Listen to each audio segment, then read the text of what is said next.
in our various places when it comes to essential commodities. So I think peace would be the only way to stabilize the global economy, but then ultimately help the world to be able to look to the future. So it's about dialogue. His Excellency the President is a big fan of dialogue and negotiations and conversations, and I'm sure for the month of August we will see those values in him being utilized as he chairs the Security Council for this period. Okay, viewers, we've been joined by Minkailu Koroma, who is a political analyst. Good morning and welcome to the Good morning. Good morning. Imran, my brother, delighted to be here. So we are discussing about Sierra Leone taking over presidency of the United Nations Security Council for the month of August, taking over from the Federation of Russia. So what are your thoughts on this? That is a very big achievement. We've come a long way to realize that it will put Sierra Leone on a pedestal that will be very enviable. It is welcoming, and I think every Sierra Leonean must be happy about that. It's a move we must support, we must be proud, and I think it's a big achievement.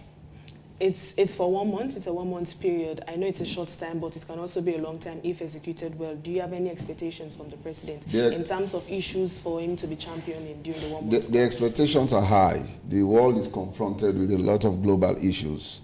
It can be either civil incursions, it can be other natural disasters. There are many security issues around the world. There is global warming, rampage in the world. Sierra Leone is no exception. I think the president should use this judiciously to ensure that within this short period he is able to address all that is to be addressed. And based on the fact that he was a military general, he retired, and he was, part of the thick and thin of the civil incursion in Sierra Leone, I believe he has garnered a lot of experience during those periods to be able to use that to his advantage. It is welcoming for our country. Okay, so let's go over to another pressing issue, which states Sierra Leone government worried about Temple Run. Sierra Leone government worried about Temple Run. 600 Sierra Leoneans currently stranded in Niger. So we've seen over the years quite a number of youth leaving the country to seek whether greener pastures or whatnot. So would you blame this on the government in terms of condition of service in the country? Or is it that citizens are just too eager to leave the country to get a better life? So, I would rephrase your initial point, which is they leave on the pretext of going to search for greener pastures.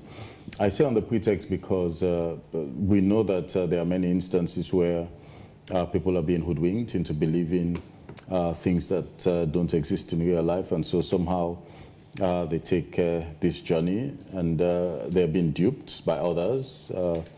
I am told that the amount they've been asked to pay is not small by any means, but then family members would make those contributions, or somehow those individuals would find ways and means to raise those monies, and instead of using them for other purposes, they will choose to give it to someone and put their future in the hands of someone who would abandon them at some place, and eventually IOM and government through those various embassies would have to reach out to them and see how they could be repatriated.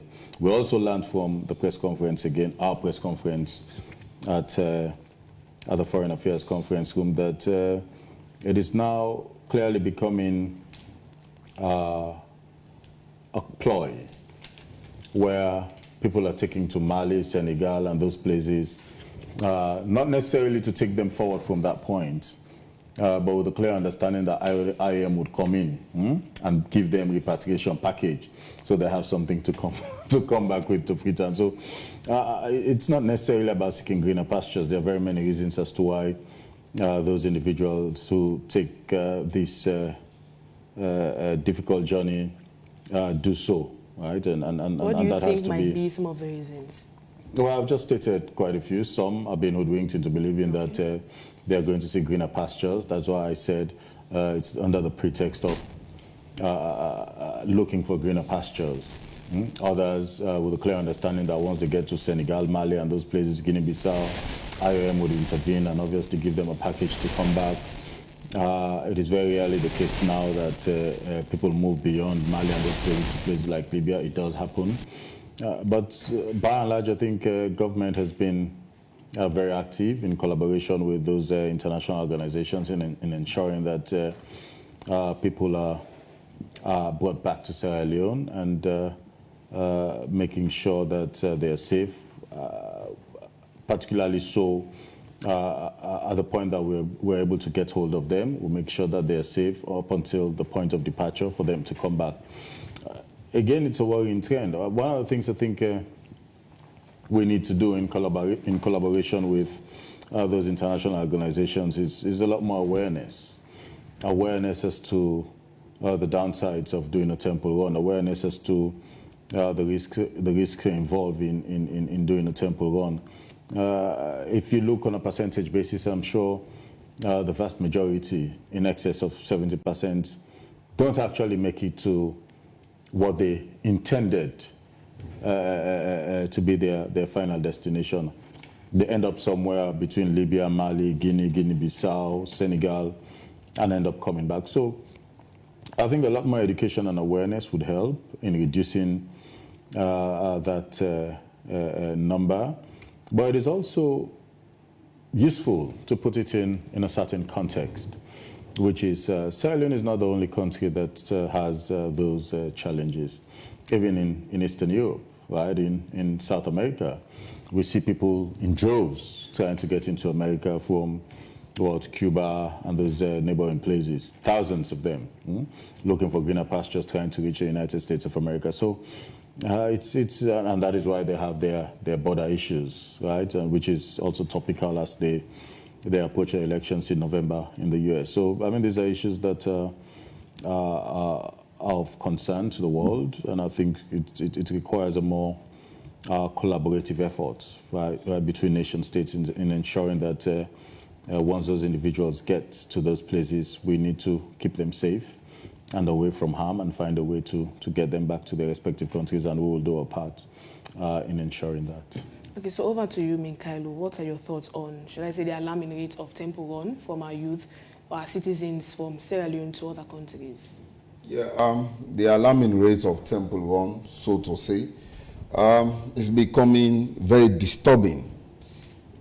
We have had a lot of young people that have lost their lives through temple run, and that is actually not good for country. Most of our productive class are not catered for. You know, the young population, you can see people who are graduates, people who are nurses, they embark on temple run. I have seen stories of that countlessly. I have read them on social media. I have seen families who have suffered from that. And that is because we have a lot to address as a nation. You know, this is a perennial problem. The problem of unemployment cannot just be blamed on one government, but there is a lot we need to do to address the problem. We have countries in Africa that are doing very well, and their citizens hardly do embark on things like temple run, you know. I was just taking a look at some of them, and I think we need to borrow a leaf from those countries. When you take a look at Botswana, Namibia, Mauritius, Morocco, South Africa, Algeria, etc., they are doing better. And because they are doing better, the employment rate is actually encouraging. There is a platform for the private sector to thrive. Youth are actually gainfully employed, most of them. They hardly go for temple run. You know, the government did promise 500,000 jobs for young people. We are yet to realize that. We have a lot of young people who are entrepreneurs. Their businesses are not thriving, even though there is a loan scheme, but most of them are not benefiting from that. And so for us to be able to curb the problem, we have to start to think strategically about creating the enabling environment for young people to be here and realize their potentials without the urge to go to other countries, and in the end, they will end up in problems. The idea that Imran was expressing, some of them may want to go to temple run, in the end, they are going to think of having a package and to be repatriated. That should not be the case. We have to create the enabling environment. And like I said, it is not just a government problem. Collectively, as a country, we have to think about ways. We have to be very serious and ensure that we work very hard for our country to make progress. So it's challenging for us as a nation. Can I just make one quick point. I mean, what I think defeats the argument that somehow, for the most part, when people leave, it is to seek greener pastures, is the fact that people have been asked to pay. So, for example, you've been asked to pay $5,000, $10,000, as the case may be. Now, you can imagine, and you're expected to pay at least 80% of that money up front, right, before you leave the shores of Sierra Leone. Now, if I have $5,000, $6,000, $7,000, $8,000, $9,000 as part of what the requirement is to leave Sierra Leone, I think it makes a lot more sense, and hence the reason why I talked about a lot more education and awareness. Why would I want to spend $8,000 to go seek greener pastures when that $8,000 can help me? Assuming I want to get into business or to start doing something, I would rather, it makes a lot more sense to me to invest that money in some business that would help to give me profit. I mean, over time, you hear from places like Swaziland and Belgium, people come together, put those monies, and you have to entrust it to someone to be able to have a way out of Sierra Leone. Why wouldn't you just simply take that money and so there's a lot more education and awareness that I think that is needed.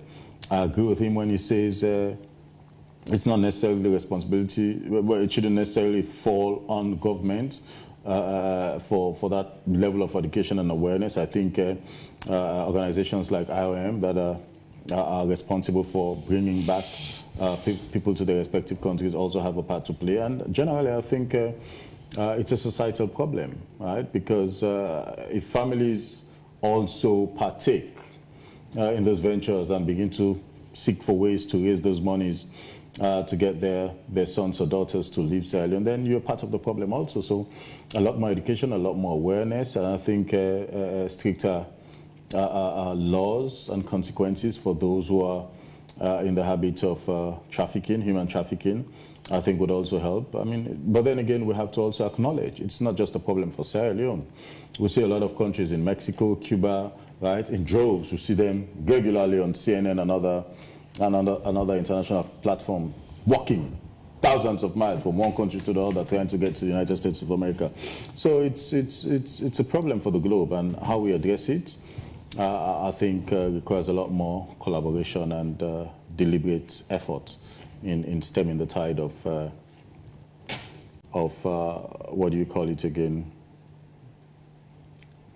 People trafficking. Okay. So now, before we conclude on this, much as I agree with Imran that I cannot invest 10,000 United States dollars, some can even spend way above that, to just ensure I am trafficked and I am being transported to the United States or other places. $10,000 can be a very good capital to commence entrepreneurship, to commence a business. Some can even use less than $10,000 to commence a business. But the fact of the matter is there has to be the enabling environment. We've seen a lot of people are doing well in Sierra Leone. They started businesses with less than $10,000. Their businesses are thriving, but not everybody has got that particular know-how. And that is also the reason why I said the enabling environment has to be created. Business should be allowed to thrive. We've also seen circumstances in which businesses have closed because of the high taxation. And when the enabling environment is not created, certain individuals can think they have to put their monies together and find ways of leaving the country so that they can realize their potentials elsewhere. So there is a lot to be done altogether. Okay, so over to you, Imran, stating a point where you say citizens, they traffic themselves in order for what they will get in return. Do you think citizens would mindfully want to endanger their lives in order for them to come back and say, okay, I'll get this course to start a new life? Do you think they will want to endanger their life mindfully? So let me give you, there are two situations I know, and I'll make them public here without referencing any name. So one happens to be a very close friend whose sister, despite several attempts by family members to dissuade her from not making that journey, she chose to, right? And a few days before she left, she was incommunicado with family members, and little did they realize that she had already left the shores, right? Somehow she couldn't make it to her final destination, and she lost her life in the process. So And she was doing business, by the way. So she sold everything, put the money together, and somehow was able to make the journey, right, to Libya, and lost her life in the process. The point I'm making, and there's another story similar to that, where that individual couldn't make it, lost his life in the process. The point I'm making is this. People do understand. There is enough now to suggest that we understand what the implications are. We understand the risk factor. We know it is a dangerous journey to take. But somehow, it's like you have, it's an adrenaline rush. Yeah? You're overwhelmed by this adrenaline, and somehow you think that, oh yes, all the risk factors and all the consequences and all the downsides, I just need to get to that place. Eh? And somehow you think it's going to be as smooth as you'd like to think, which isn't necessarily the case in real life. And so that is what I think pushes people to the point where they think, damn the consequences, let me just try to get to point B. But then there's also another deliberate side to it, as we were told from ONS and the security sector, that there are those who, they know they're not going to get, they have no intention of even getting to Libya. But once you get to a place like Guinea-Bissau, Senegal, and all of those places, then somebody, as part of the scheme, is going to contact IOM that there's a case for repatriation, put them all together. There's a package that has been given to them, and they will come back to Sierra Leone. It is that package that they are relying on now to start something again, or probably invest in another effort to leave the country. So look, again, it's going to be a mixture of many things. A mixture of, laws, making sure that those who are the lead individuals in trafficking, in human trafficking, once caught, should face the full force of the law. A lot more awareness and education, a lot more collaboration with even our neighboring states, Guinea and Liberia, and ensuring that individuals are stopped at that point and brought back, I think would help. But yes, it is the case that people simply just damn the consequences and imagine something that doesn't exist in real life. Okay, so let's go to another sensitive topic. I saw a report yesterday which placed Sierra Leone top 10 in Africa in terms of the most peaceful country in Africa. And now we have our president in the United Nations running the security affairs. So over to you, Minkailu. How best or how bad do you think Sierra Leone, how have we handled our security matters over the years? Yes, the accolade should first of all go to the citizens. Yeah? Sierra Leone is a country, by my own background, I can say we are enjoying a negative peace. There are a lot of, boiling issues. People are not happy about many things. One, people aren't happy about the economy. There are skyrocketing prices of basic commodities. When you go to the market, a cup of rice, a cup of pepper, oil, basic things that are needed for life to go on, are becoming very expensive on a daily basis. There are grumblings everywhere. There are human rights violations, flagrant human rights violations. We have instances. One can be, a case study can be the way most of the lawyers were treated very recently when they converged at Brookfield Hotel to hold their extraordinary meeting or emergency meeting. They were tear gassed, they were dispersed without a court order. That is human rights violation at its highest level, especially considering the fact that these are professionals, they were not there to wreak mayhem. So we've seen all of that. We've seen issues with our electoral system. The opposition refused to go to parliament. We saw the negotiation that took us to Bintumani, the agreement for national unity, and a lot of other things. We are now rolling out the implementation of the recommendations from Bintumani, the tripartite committee, but grumblings are all over the place. But I want to give praises to the citizens. They are law-abiding. They have not taken the laws into their own hands. No matter the suppression, they are still very law-abiding. The opposition must be commended, to which I belong. We have conducted ourselves in a very proper manner, even though we did say clearly in unambiguous parlance that the election was rigged. We did not take to the streets. Instead, we went for negotiations. So for Sierra Leone to be rated, at that level, first 10 peaceful countries in Africa, The praises goes to the citizens of this country. I will not give that to government. Okay, so over to you, Imran. In terms of Sierra Leone being part of top 10 countries that are the most peaceful in Africa, regardless, we've had several instances of security threats, which I could pinpoint recently on Kadiru Kaikai statement of bringing war to Sierra Leone if he's not appointed president of Sierra Leone. What are your thoughts around that? So, I mean, I recognize that my friend Minkailu would want to have a conversation around the issue of peace and stability in Sierra Leone and position in the continent without mentioning government and its leadership. You know? But then he comes from the opposition. I mean, otherwise his position as... But we can't take the government away from that if we're talking about peace. No, but he has done so cleverly, right? And that's understandable. I mean, otherwise his position after this conversation will become untenable in the APC, and he knows what he's going to get after. So, I mean, I'm not going to begrudge him for that. Feel free and try and distance government as much as you like from peace and stability in Sierra Leone and where we find ourselves in the continent. But the fact of the matter is this: His Excellency the President has been very careful and deliberate. Careful and deliberate in his stewardship and leadership of this country, to the point that consistently we have seen, so it's not only this report, there's another report which says in the sub-region, I think we're the most peaceful, or if not the second. That says a lot about his leadership. We've done Bintu Mane 3. He continues to dialogue with civil society organizations, and he continues to engage with tribal leaders. He continues to engage with paramount chiefs and all the rest. I mean, very recently there was a presidential town hall. We have had a presidential cocktail. We have eliminated Part 5 criminal libel laws. We have also done the death penalty. It's no longer in the law books. We have done Sexual Offences Act. We have now done, I mean, for young girls much younger than you, we have now done the child marriage law, right? So there are a lot of things, I think, which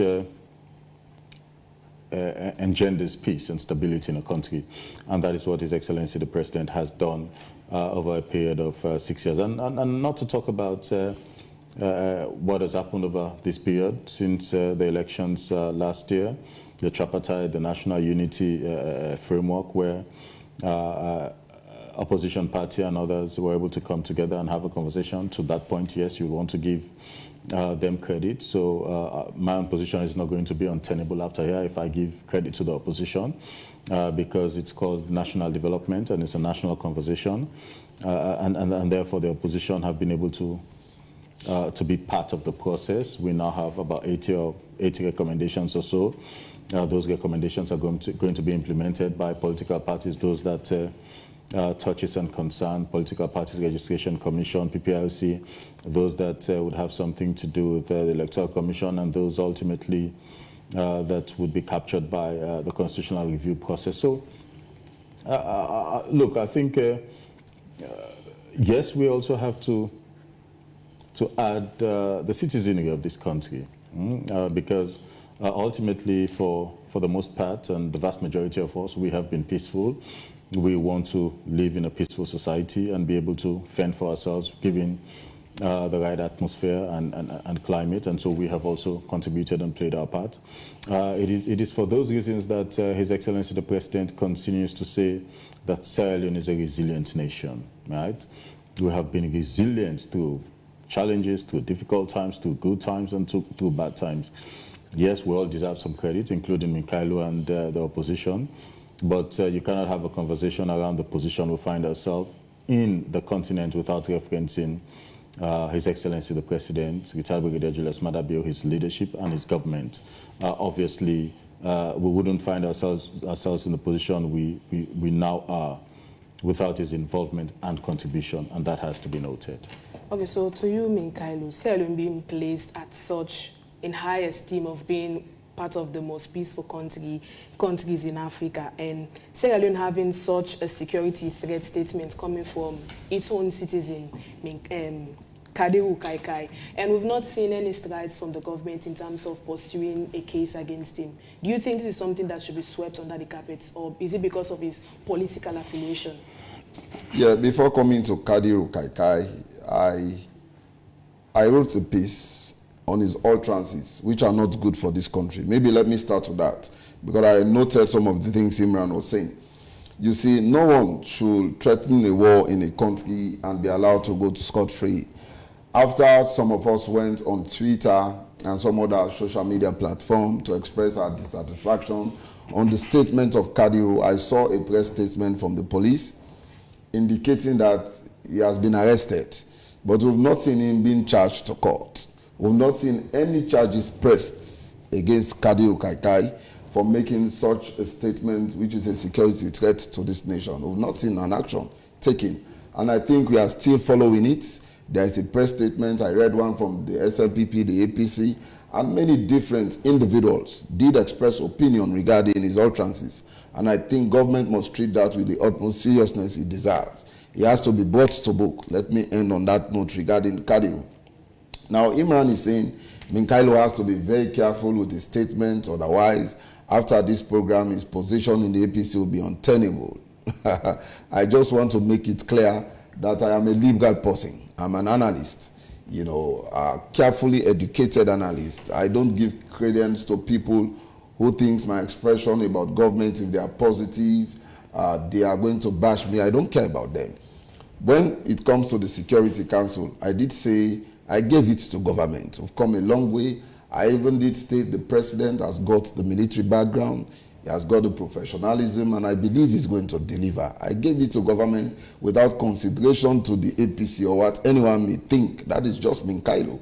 Now, he was stating that they held Bintumani 3 after the 2018 election. He went ahead to say the president is meeting with PCs, paramount chiefs, presidential cocktail, the town hall meeting, etc.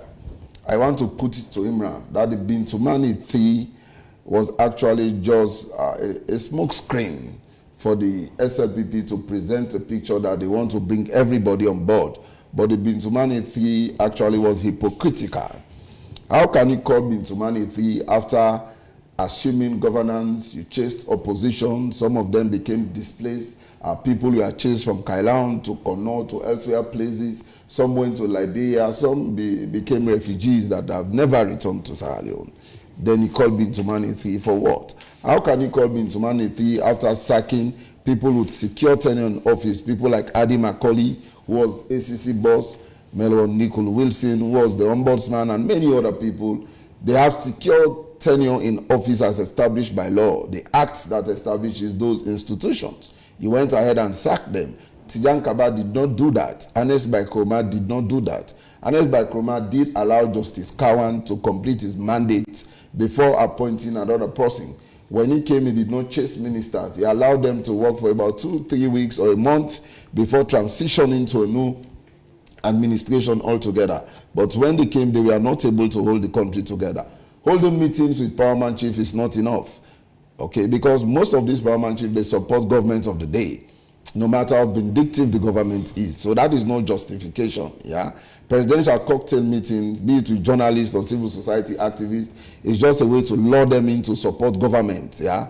Some of them have been compromised. It is only few of you journalists that are very liberal and patriotic, but some of them have been compromised. So cocktail meeting is not enough justification. The town meeting I have described as a comedy show. It was stage managed.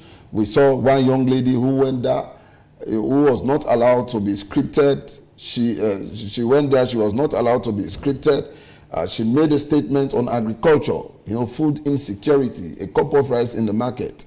The minister did say the lady was impolite and very arrogant, which was insulting.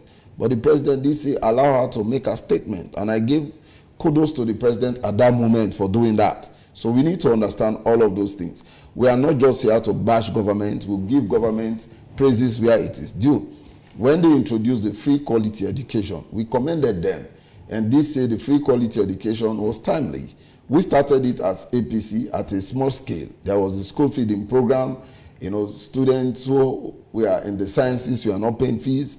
I was at Frabe College at that time in the first half of the APC with colleagues who were at the biology, chemistry, engineering, and geology department that we are not paying fees. There was a school feeding program.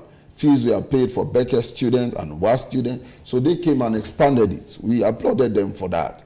Now, the food security is their flagship program. We are also supporting and commending them, but it has to be realized. We do not just have to make rhetorics about that. So I want my brother to clearly know I am not the type of person that we think after stating the fact on TV, I am going to be bashed. Nobody will bash me in the APC for that. Okay, thank you very much, gentlemen. We are running out of time. We can continue with the show because we have other subsequent news items to come up. Thank you, Imran Sillah and Minkailu Koroma, for gracing Front Page today. So viewers, this is where we'll bring the curtains for today's show. You've been watching Front Page here on AOY channel 33 on Radio 101.7 FM. Many thanks to my guest and to my producer and to the rest of the technical team. I have been your presenter, Edima Conte. Many thanks for watching and listening.